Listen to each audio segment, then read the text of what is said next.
Black Power, y'all.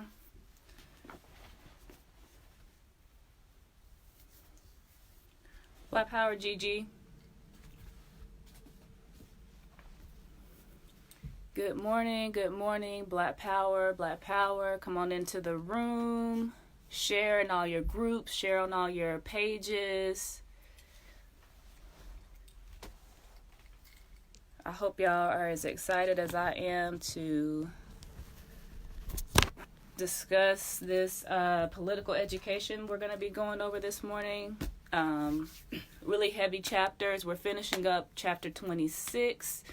And we're going to go through the whole thing of chapter 27. After this, we'll only have 2 more weeks for this book. It's been a long read, but it's been a good read. So I'm really excited to get into this today. Make sure that you share in all of your groups. Share on all of your social media pages and platforms. Hashtag share when you shared it. And come on into the room so we can get started discussing Revolutionary Suicide by Huey Newton. It's just going to be me today because my comrade had a plantation obligation, but we're going to make it work. And me and Comrade Diaz should be back together hopefully this time next week. So share it on all your social media pages. Hashtag share when you shared it. Share it on all platforms. Share it in all your groups. Yeah. I don't know about y'all, but I'm a little chilled this morning, so I might be wrapping this sweatshirt around me just to not be shivering so much while I'm live. All right, hold on a second, y'all. I'm going to get my laptop going so I can keep up with your comments while we're going through the discussion. So I'm going to do that, and then we can go ahead and get started.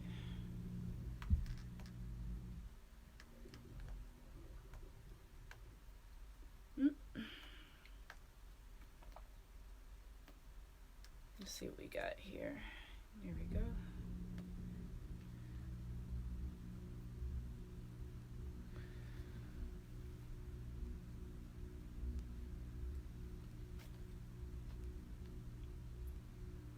Okay.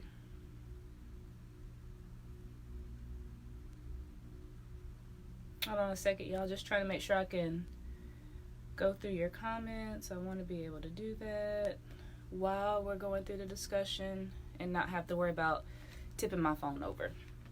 So give me just a second to try to pull up the video, and then we'll go ahead and get started.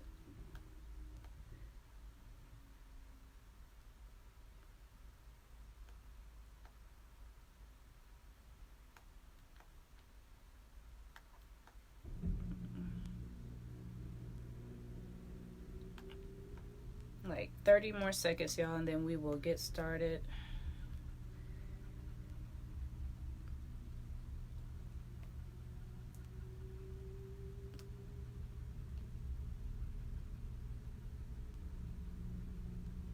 Okay. I think I got it. So I should be able to see your comments. All right, y'all. Good morning, Black Power. Thank you for joining me this morning. Make sure you shared it if you haven't already. Black Power DP. Thank y'all for coming in with me. And I'm looking forward to discussing all this with you guys. So, Black Power DP, Black Power Chakande. Thank you for sharing, Chakande. Black Power Gigi, thank you for sharing. All right, y'all. So, a couple things before we dive in. I wanted to make sure that you guys knew that we have some really good things happening in Black Hammer. We are doing a couple of food drives this upcoming month. One is going to be in the Wilmington, Delaware area. So if you're able to donate to that so that we can make that food drive a success, you should. You can donate at BH Food Drive, all together on Cash App to help us raise funds for that. So I want to make sure you guys are aware of that. We're also doing a food drive in the Atlanta area on November the 30th. That's going to be the Saturday that follows the Thanksgiving holiday. So if you want to donate to that, I will figure out where's the best place for you to donate, but you can always donate at blackhammer.org. On the Cash App, you can do blackhammer.org all together, or you can go on any of the platforms that you can donate here for the book club, and donate there. But we will get that clarified as to where you need to donate for the food drive we're having in Atlanta. But the Wilmington, Delaware food drive, please donate there. We're doing really good things for the community. So donate so we can make this a reality. So November 17th is the food drive that will be taking place in the Wilmington, Delaware area. November 30th will be the food drive we're doing in the Atlanta area. So yeah, hook us up so we can hook up the community. Also, if you want to donate on behalf of the book club, we are at BH Book Club on Cash App. You can also you can also donate on any of the platforms. It should be posted in the comment section, pinned in the comment section, but that is www.gofundme.com/blackhammer.org. You can also donate directly on the website at www.blackhammer.org/donate.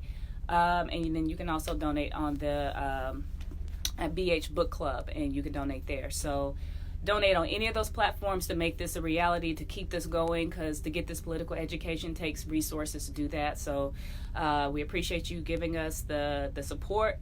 And yeah, with that, we will go ahead and get started. So share if you haven't already, #share when you shared it. And we're going to be finishing up chapter 26 today. Some things that we didn't get to last week that I really thought it was important for us to discuss is the witness Del Ross, and this is coming from pages 236 and 237, and we'll go ahead and talk about that. Also, make sure that you put your hashtag what's on your bookshelf. Anything that we can add to our reading list that we want to try to read with you guys, discuss with you guys, as far as how it can benefit the African colonized community, we're always open to that. So if you got a hashtag what's on your bookshelf, drop it in the comment section. Let us know what you're reading, and if it's something that's revolutionary that we could really benefit from reading, we'll add it to our reading list, and yeah, we'll get it out there. So so yeah, we had not yet gotten to the witness Del Ross. Del Ross was the guy that supposedly Huey Newton had kidnapped on the night that he was shot, and the pig was shot and killed. Del Ross supposedly had been kidnapped by Huey, taken somewhere, and forced to drive him somewhere for a purpose of committing the crime. The reason why I wanted to make sure we got a chance to discuss Del Ross was because of his testimony and what that looked like, and how it related to another witness that we'll see later on in this testimony. So Del Ross was asked what he saw on the morning of October the 28th, 1967, and he did not want to incriminate himself, and so they got upset at first because they knew that it could hurt their case. The prosecution knew it could hurt their case if you don't have this key star witness to say, oh, I was kidnapped and I was taken here and stuff like that. So Del Ross, though, kept saying that he didn't remember, and I think he kept invoking his Fifth Amendment right not to self-incriminate.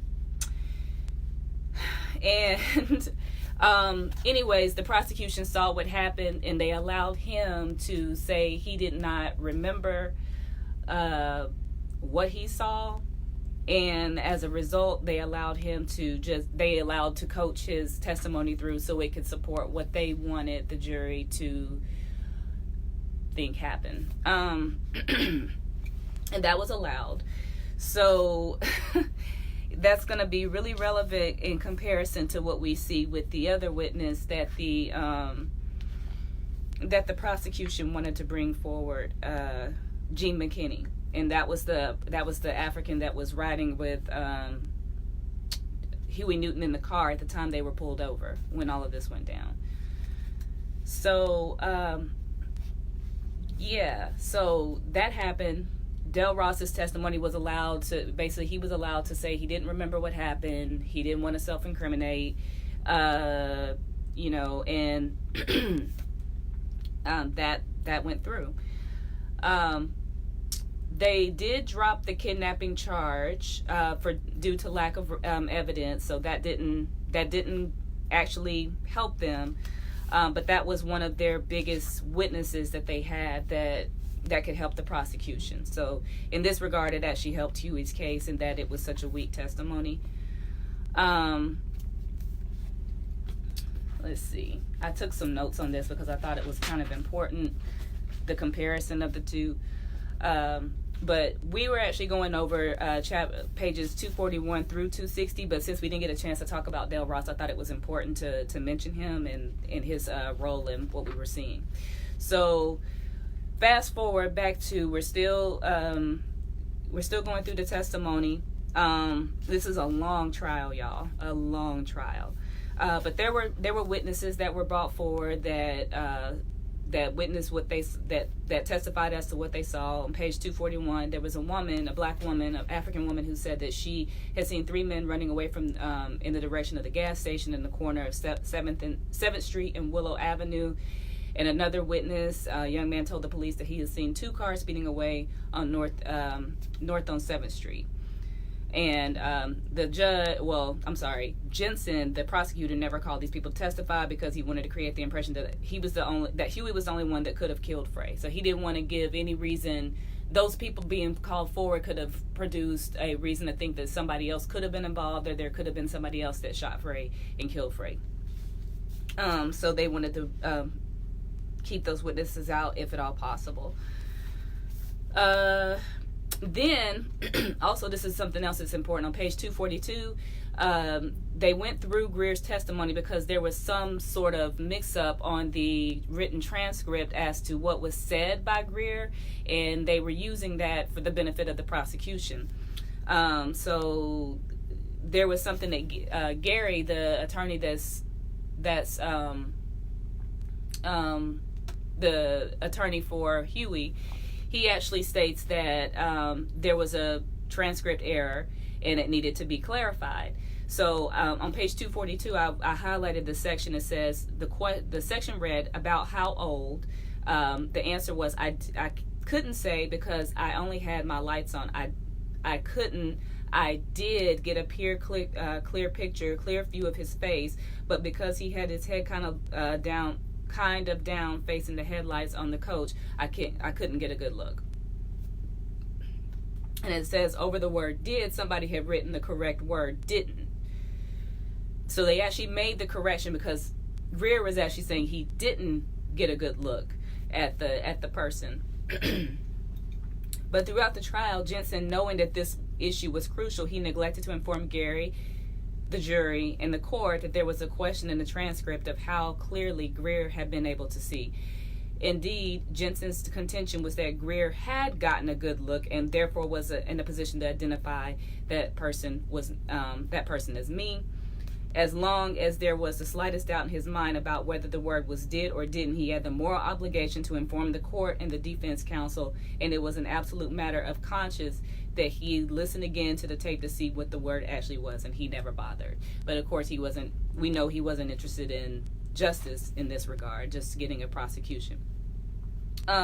It goes on to say, in this important matter, in all the other dubious issues, the position of the bullet casings, the police tapes, the hiding of Greer, the keeping the important witnesses off the stand, the changing of Greer's original testimony, Lowell Jensen proved less than honorable.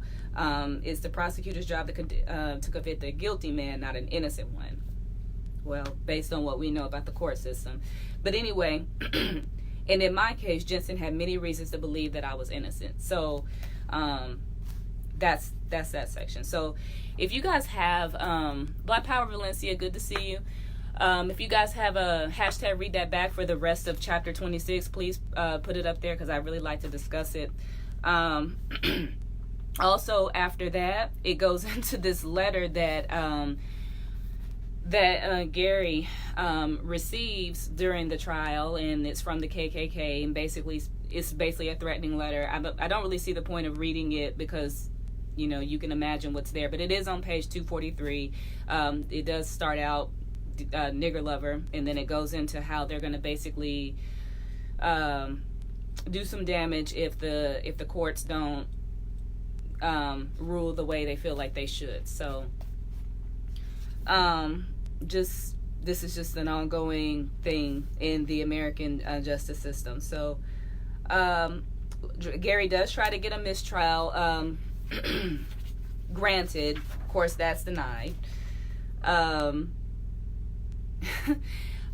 Then on pages 244 and 245, there are several people that are called to the stand that have had ongoing, just sporadic encounters with Officer Frey, or Pig Frey. And all these people just have a different recollection of similar events that happened with this pig. It says on page 244, Daniel King, 16, related on the stand how he had met Frey around 4 o'clock one morning in West Oakland, where he was visiting his sister. They had gone out to get something to eat on 7th Street, and there, incredibly enough, had encountered a white man with no pants on. He was with Frey. Frey told King he was violating curfew, and the white man accused him of knowing the girl who had taken his pants. When King denied this, both Frey and the white man called him nigger, pimp, and other dirty words. Frey had held King while the white man hit him, and then put him in the paddy wagon and took him to juvenile hall, where he spent the rest of the night. Frey did not even bother to call King's parents. So then there's several other people here who said they've had similar experiences with this cop. So again, that just, to me, what I took from that is that you have all these supposedly good cops that work around these supposedly horrible cops. I think they're all terrible. But you have these supposedly good cops who see these things, who work among these people, who work among these terrible cops, so to speak, and they still keep their jobs really up until the time that they do something horrible, tragic, where they take somebody's life. Then it's all of a sudden, oh, well, we didn't know that he was this bad, or we've been working with him, we've been training with him. But this is the American criminal justice system. That's what this is to the core. So us seeing any type of officer like Frey, that should be the norm. We should expect that. So yeah, there's a handful of testimonies there from that. Now here's where it gets good, and this is what I wanted to bring up about the comparison of how they interviewed Del Ross, or the testimony from Del Ross, and then when Gene McKinney. So Gene McKinney obviously was the comrade that was riding with Huey the night that he got pulled over and shot at. And so this is at the bottom of page 246. When McKinney took the stand, Gary rose and asked him his first name and when and whether he had been the passenger in the Volkswagen with me at the corner of 7th and Willow on the morning of October 28, 1967. Yes, I was, McKinney answered. His response electrified the courtroom. But those two questions were the only ones he ever answered. When Gary asked, now, Mr. McKinney, at the time and place on that morning at approximately 5 o'clock in the morning, did you by chance or otherwise shoot Officer Frey? McKinney said, I refuse on the grounds it may tend to incriminate me. Jensen was outraged. He jumped to his feet and demanded that Judge Friedman direct the witness to answer the question, inasmuch he had already started to testify, said Jensen. So, just so you know, so McKinney is refusing just like Del Ross did. He said he did not want to answer in the event that it might incriminate him. So further down, it goes into the strategy and why that was used. At the bottom of page 247, but Gary and Harold Perry were also using another brilliant strategy, and Jensen understood immediately what was involved. The prosecution believed that McKinney was inviting Judge Friedman to grant him immunity in his testimony, the same immunity that had been given to Del Ross whereby nothing he said could be used against him. Then, with his protection, he could say that he had killed Frey and shot at Haynes, and that he had escaped with me. Because no evidence had been submitted during the trial to prove otherwise, he could not have been convicted of perjury, thus having absolved me of the crime and having freed himself of any danger of prosecution. Since his testimony could not be used against him, both of us could have walked out of the courtroom at liberty. But Jensen and Freeman, believing this to be the strategy, were having none of it, and after questioning McKinney carefully to make sure he realized he was liable for contempt, Judge Freeman ordered him immediately sent to jail for refusing to testify. He later sentenced him to 6 months, but the California Superior Court reversed the decision, stating that McKinney had acted in his constitutional right after spending a few weeks in the county jail. McKinney was released on bail. As I said, he is a courageous man. So yeah, he was very courageous in doing that, but this was a demonstration to show the courts and to show the public that the way that the courts were using the other testimony, and the fact that they were willing to give that person immunity for his testimony, but then the other person for the defense, it wasn't set up to be a fair trial to begin with. So, and we know that. So, with all that being said, the rest of chapter 26 is basically it goes through the rest of the trial. Huey is eventually gives his testimony as to what happened. He uses that as a way of basically still bucking the system, showing his discontent for the system. He's not, again, Huey's purpose in doing this and the way that he's carrying out the trial, his testimony, is not so that he can get off or so that he can be proven innocent. It is to mobilize the people. It is to show his discontent with the system itself. He's not interested in what's in the best interest for him as much as he is in what's in the best interest for the community, and how to mobilize the community, agitate the community so that they actually want to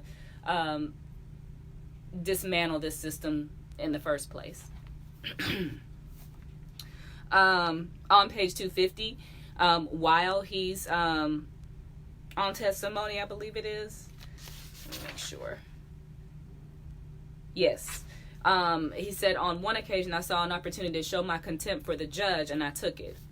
I was describing how immigrant groups had been subjected to oppression and discrimination when they first arrived in this country, but that after they began to make economic gains, some of them had joined their oppressors, and when the oppressors continued to discriminate against the immigrants' own people. I use this as an example. Jews who joined the Elks Club, even though they know that this organization is racist and anti-Semitic. Judge Friedman had been the first Jew admitted to the Elks Club in Oakland, a fact that had been given a great deal of publicity. The Elks wanted it believed that they were no longer anti-Semitic, but everybody knew better. Everybody knew better. Another time, talking about contemporary racism in American society, I deliberately used the Mormon Church is one of the most blatant proponents of ethnic discrimination. Knowing that Jensen was a Mormon, I looked at him when I said this. Instead, at the jury, he gave me a smirk, and I kept right on looking at him. He could say nothing in front of the jury lest they learn the truth about him. And so that's kind of how he uses his testimonies, is to show contempt, to buck at the system itself. And we know that Jensen wants Huey to lose his shit on the stand. So his sister actually overheard this, heard Jensen talking about this, saying that he wants to make him lose his temper, basically to cause him to lose control, and then that's going to further make it seem like he's this violent person, this violent offender, and that him shooting this officer was more likely because look how he can't even keep control. So he is cross-examined. He never loses control with Jensen. Jensen wants Huey to lose control, but that doesn't happen. He's asking him if he shoots Haynes, and Huey denies any of it. What gets to I want to make sure that I just talk about the verdict, which was a little surprising. And this is coming from me never having read this book prior to, but they did find Huey guilty of, I think it was voluntary manslaughter. Yeah, it was voluntary manslaughter that he was found guilty for. This is on page 261. He was not found guilty of, let's see, the other charges he was not found guilty of. Not guilty of a felony to wit, assault with a deadly weapon upon a police officer, a violation of section 245B of the Penal Code. He was not found guilty of that. The following verdict with the title of court and cause the same. We, the jury, in the above entitled cause find that the charge of previous conviction as set forth in the indictment is true. So he was found guilty of manslaughter, voluntary manslaughter, and later we'll find, when we're going into, I think it starts, when we go into the penal colony chapter, it's going to go into the difference between involuntary manslaughter and voluntary manslaughter, and like for the reason for the mistrial, or for the granting of a new trial. But he said he was surprised by that. On page 261, manslaughter, not murder, that was a surprise. But Gary and I were unhappy with such an equivocal decision. It meant that the jury believed I had killed Officer Frey, but only after severe provocation and in a state of passion. It was absurd. However, they did not think that I had also shot Officer Haynes, which, it doesn't make any sense. Did the jury think someone else had shot him? And if so, who and how did the two shootings connect? The verdict was a compromise that showed no justice at all. And that's something that he's about to go into, because you remember there was one black juror on the jury, and there was some concern that the community would be angry with that juror for basically selling out and going along with that. And Huey actually analyzes that very well. And he talks about why he felt like this brother Harper, the name of the black juror on the jury, had gone along with that as something he was guilty for, rather than actual first degree murder or fighting, I guess, so that he wasn't found guilty of anything.